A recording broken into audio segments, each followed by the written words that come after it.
జై శ్రీమన్నారాయణ. ధనుర్మాసం తిరుప్పావై 21వ పాసురంలో ఉన్నాం మనం ఈరోజు. ஏத்த கலங்கள் எதிர் பொங்கி மீதலிப்பா மாத்தாதே பால் சொரியம் வள்ளல் பெரும் பசுக்கள் ஆத்தை படைத்தான் மகனே அறிவுராய் ஊத்தமுடையாய் பெரியாய் உலகனில் தோத்தமாய் நின்ற சுழே துயிலாய் மாதாரோனக்கு வலி துளைந்து உன் வாசற்கண் ஆத்தாது வந்து உன்னடி பணியுமா போலே போத்தியாம் வந்தோம் புகந்தேலோரெம்பாவாய். ఆండాళ్ తిరువడుగలే శరణం. ఈరోజు పాసురంలో మన గోదామ్మ గోపికలు శ్రీకృష్ణుని నిద్రలేపేందుకు వచ్చారట. మనం గత 2-3 పాసురాల్లో చెప్పుకున్నాం కదా, పాడుకున్నాము. నీలాదేవిని నిద్రలేపారట. ఆ తర్వాత నీలాదేవిని శ్రీకృష్ణుని కలిపి నిద్రలేపారట. అయితే నీలాదేవి వీళ్ళ ప్రార్థన విని అందుట సరే పదండరా, నేను కూడా మీతో వచ్చి స్వామిని శరణాగతి ఎలా చేసుకోవాలో చూపిస్తాంది. వీరితో పాటు శ్రీకృష్ణుని దగ్గరికి వచ్చిందట. వీరందరూ కలిపి శ్రీకృష్ణుని నిద్ర లేపుతున్నారట. ఏమని పాడుతున్నారు ఈ పాసురంలో? ఎత్తిపెట్టిన కుండలు పెట్టిన తడవుగా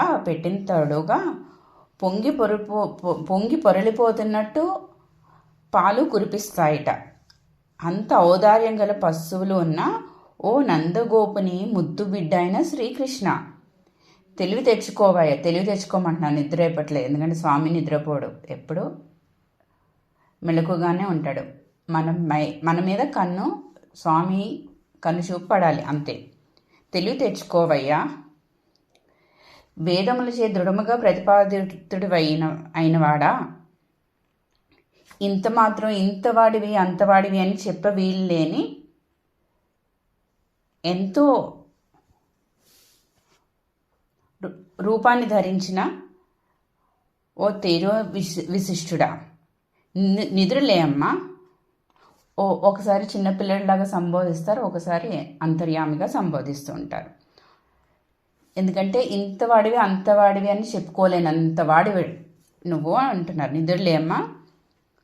శత్రువులు నీ బలం ముందు నిర్వీర్యులై నీ ముందుకు వచ్చి, నీ వాకిటి ముందుకు వచ్చి నీ పాద సేవకు ఉద్యమించినట్లే మేమును నీ గుణగుణాలు ముందు ఓడిపోయి నిన్ను కీర్తింప మంగళముల పాడుతూ వచ్చి పడి ఉంటిమయ్యా, లేచిరామ్మ శ్రీకృష్ణ అని నిద్రలేపుతున్నారట ఈరోజు మన ఆండాళ్ళమ్మ నీలాదేవి గోపపాలికలు. ఈ పాసురంలో విశేషార్థం తెలుసుకుందాం. భగవంతుని పొందడానికి అందరికీ అధికారం ఉంటుందిట. కానీ ఎలా పొందగలం? అది పొందే దారి చూపించే యోగ్యుడైన గురువు మనకి ఉండాలి. ఆ గురువు ఉన్నప్పుడు ఆ గురువు ఎలా పొందాలి అనే క్రమం పద్ధతి మనకి నేర్పిస్తారు. మనకి లక్ష్మీ సంబంధం తెలియచేస్తారు. ప్రకృతి సహజంగా మనందరికీ అసూయలు ఉండటం తెలిసిందే. ఇటువంటి వాటిని గురువులు ఉపదేశం ద్వారా దూరం చేస్తారట. మోక్షం చేరినా కూడా ఆచార్య సంబంధం ఉండాలనేది ఉపనిషత్ సారాంశం. అది ఉపనిషత్ రహస్యం. మనలాగే మనిషిలా ఉండే గురువు శక్తి మీద మనకి విశ్వాసం కలగటం అంత ఈజీ కాదు, అంత సులభం కాదు. విగ్రహంలో గురువులో పూర్ణత్వం దివ్యత్వం దర్శించగలిగిన వారే ధన్యులవుతారు అని మనకి ఆండాళ్ళ తల్లి తిరుప్పావై ద్వారా తెలియజేశారు. ఇది తెలిసిన వారు గురువు వద్ద శరణాగతి చేస్తారు. అదే కదా మనకి గోదామ్మ ఈ 10 మంది గోపికలు నిద్ర లేపినప్పుడు నేర్పించారు.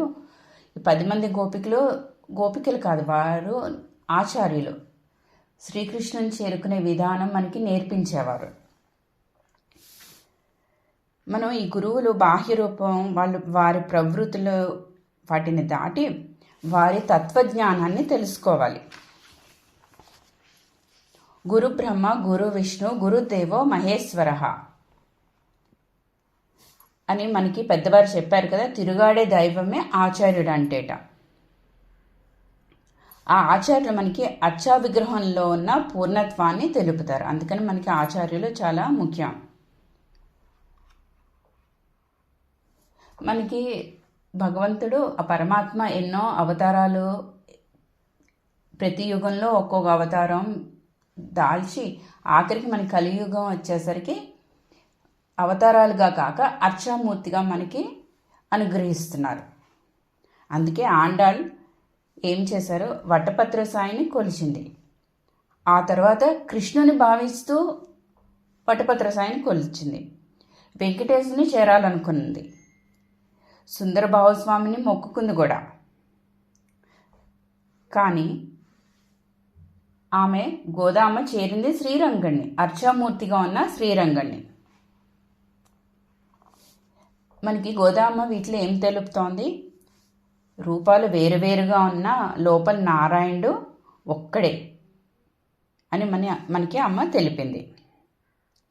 విగ్రహంలో గురువులో పూర్ణత్వం భావించాలి తప్ప మనమే గొప్ప అనుకుని విరవీగకూడదట.